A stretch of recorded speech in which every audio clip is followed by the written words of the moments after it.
Good night. Right, hi everyone, welcome back to the BCC YouTube channel. Now today we're going to be talking about a new crowdfunding scheme that we're launching. I'm joined for the first time by Bingham Cricket Club Chairman Paul Mason. Paul, how are you doing? Tommy Lloyd, I'm very good. You're doing sterling work on this social media stuff, my friend. Keep it going. Thank you very much. So we're launching a new crowdfunding scheme that is backed by, is it the ECB or England? This one it's Sport England. This one. Sport England. Yep.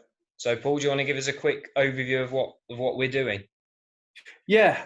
So basically, Sport England kind of came out just over a week ago now and said they were launching a fund linked with Crowdfunder, whereby if you set up a new crowdfunding page on the Crowdfunder site, they will pound for pound match whatever you raise. And I guess the only sort of catch with it is that you have to nominate before you start how much you are going to raise. All right, so you don't want to set a number that's too low, because if you get more they won't match it, but at the same time you don't want to set a number that's too high in case you don't reach it. Well, that is exactly it. Yeah, that's the kind of, it's like a carrot, isn't it? It's kind of dangling in front of you. So we've obviously got to be a bit wary of that. And I guess one way of doing it would have been to go out and kind of find out what kind of pledges we might be able to get and make a decision from there. But the reality of it is there just isn't kind of the time to do that, really. So we've come up with a couple of interesting ideas, which obviously, we'll talk about today, that we hope that members can get involved with. And we're trying with the pledge to combine it with maybe a little bit of sponsorship or maybe business pledging as well. So there's kind of we're kind of approaching it from two ways really to try and hit our target. Mm-hmm. Now, I mean, you've kind of already hit the nail on the head with what are we going to go for. So the target that we've kind of set is a total of £8,000. So that obviously means that we got to raise 4. Yeah. And the funding kind of kicks in quite a strange way, because what Sport England say is that when you hit 25% of your target, so for us that'll be £2,000, they will then pledge 4,000, but you've got to then hit the last 2,000 to get all the money. That's the way it works. So this is going live Sunday evening, and basically what we're kind of gonna ask of our members is, we obviously sent out a communication last week that said, I hope everyone's had the chance to see it by now, which explained what would happen this year if there was no cricket at all, or if we only got a small amount of cricket, because we're very mindful that the vast majority of our members have very kindly paid their membership already. Yeah. And obviously not had, unless you're a junior, you've had very little access to training, or our new club coach Joe Ashdown, or match play. So we're very mindful of that. And one thing that we don't want to be seen to be doing is to be taking the mickey out of members. That's not what we want to do. So hopefully from our point of view, that kind of states clearly what we're going to do if that situation did arise, and that we hope clears off 2020, depending on what happens. But what we're going to ask members to do is that if they basically pledge next season's membership, and although obviously we technically can't set that till the AGM, the committee are going to pledge now that we're going to say we're going to maintain that at the same rate as this year. So if people pledge their membership early, and the way it would work is you'd have to do it in the next 4 weeks before the funding round closes, then obviously that from the club's point of view will double the amount of money that we get from your membership. Now we also, by the way, totally appreciate that some people financially may well find it tough to do that, and we completely understand that, but we felt that that's the best way to kind of give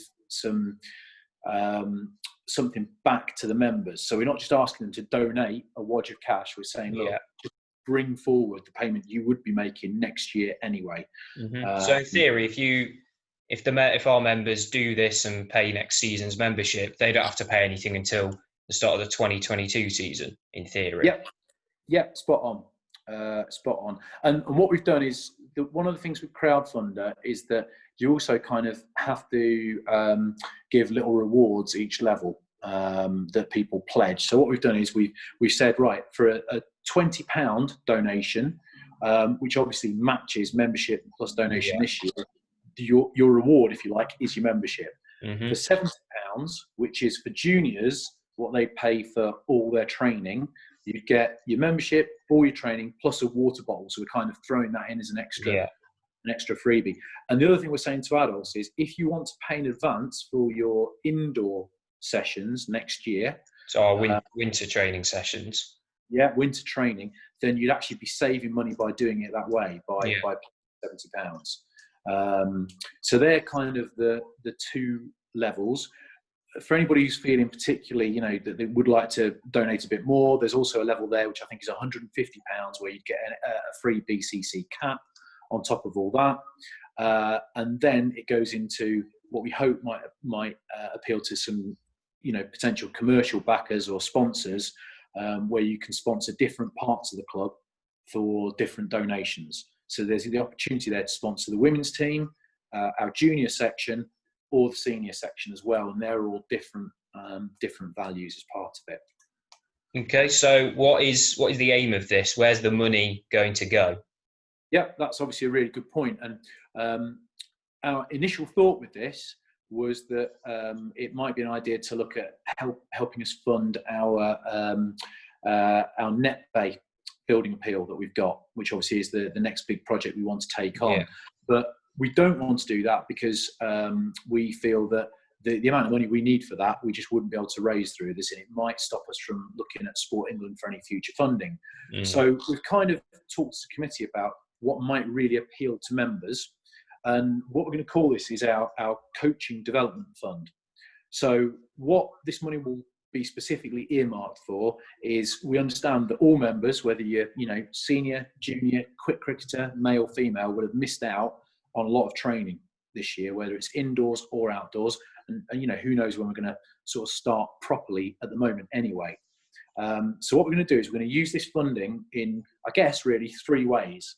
First of which is we're going to put on additional sessions, which obviously, depending on how the recovery from COVID-19 goes, could be this side of Christmas and the winter. So we've got the flexibility to book out additional hall space, and that could be for small group coaching, one-to-one, team group coaching. So it just depends really on how the COVID stuff goes and what the restrictions are.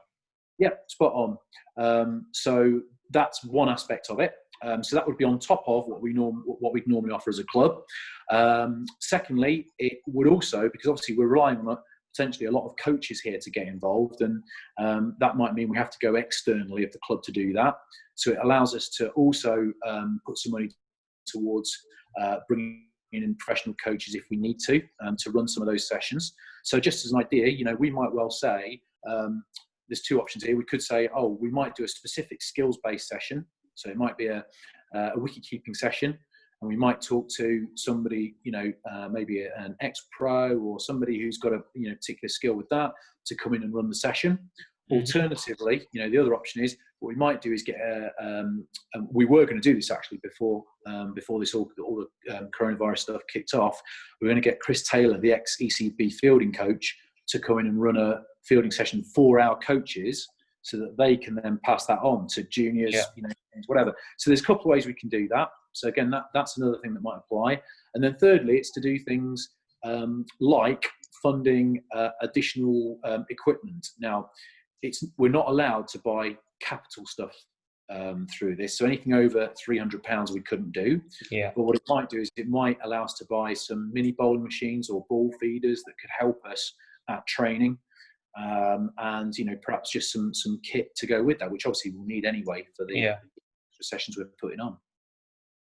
Sounds very good. Anything else you want to highlight about it?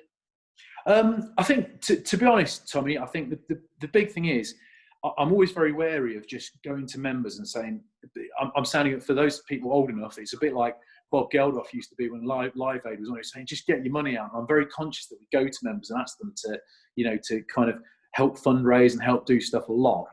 So for me, the big thing is here, I think if people can afford to do it, we're not asking you to donate anything extra than you would do. We're just asking you to bring that forward. Yeah, so just to do it earlier. Yeah, that's point one I've made. So we're not asking for anything additional, but if people feel they can do it, great, because we do understand it's a tough time for a lot of people at the moment. But the second thing is where people could really, really help us, and I think people forget this sometimes, is basically you're our social media manager. You know, can people really share the heck out of this? You know, can they get it on all their social media, tell friends about it? And the big one for me, where I think people could really help, is are any people's employers in a position where they might be able to help us? You know, are they perhaps a company that's actually doing quite well at the moment for various reasons, and would they consider? I just think, what's the worst that can happen? They can say no. You've not lost anything. Yep, spot on. So that would be another way that people can help us. And obviously what we'll do is we'll give people the opportunity to do that with links and so on, and we'll have a page that will be set up and running as from Sunday. So is it a GoFundMe type thing where you go online and donate via the page rather than a bank transfer to the club? Spot on. Yeah, okay. That's right. So if this video will go live when the project does, so I'll leave a link in the description. So if you want to go and donate straight away, that will be down there for you. That'd be awesome. And all I'd say is the one thing to bear in mind as well to members is, obviously that we're a cask club, so we can claim gift aid on part of our donation that we ask for the membership. This also applies to this. So the one thing I'd say is if people want to make donations, and there's the option there to do it as a so that people can't see who it is that's donating. The only thing we'd say about that is that's great. We totally understand that some people might not want everyone to see how much they're donating. But what would help us is if you can send the club or our secretary a private confidential email to let us know when you've done it, because then we can still claim the gift aid. So on top of the extra funding, we can also get 25 pence in each pound. Yeah. So it gives us an additional source of fundraising. So if you want to donate, privately, without people knowing that it's you, just let the club know with a quick email. That would be massive as well if people can do that. Mm-hmm. Okay, well, I think that outlines everything pretty well. As I said before, the link will be in the description and it will be all over our social medias. So go and check them out if you haven't already. Thank you, Paul. Thank you for talking about that. Save me having to do it. Well, can I just say as well, one other thing, I know that, we've tried to hope, and I think, partly through the work you've done, we've been trying to sort of keep in touch with members while all this has been happening. And I think we've been, looking around the clubs, I think we've been as active as any that are out there. Yeah, definitely. But what I would just like to say is obviously, I hope everybody out there is doing well. We've already seen a few juniors and a few people coming back to use the net cages and so on. I understand that as we're recording this, which is on Friday, the ECB are about to outline the next sort of steps of returning to training. So please be assured, everybody, all our members, that the playing committee, which is Josh, who's our senior cricket manager, Nathan, junior manager, and Helen for the women, we're going to be getting together and planning out that next stage, hopefully over the weekend, so that we can make an announcement again about that in the early part of next week. Yeah, very good. Well, thank you very much for joining me. Stay safe yourself and everyone who's watching, and donate if you can. We'd be very appreciative of it. Thank you, guys. See you later.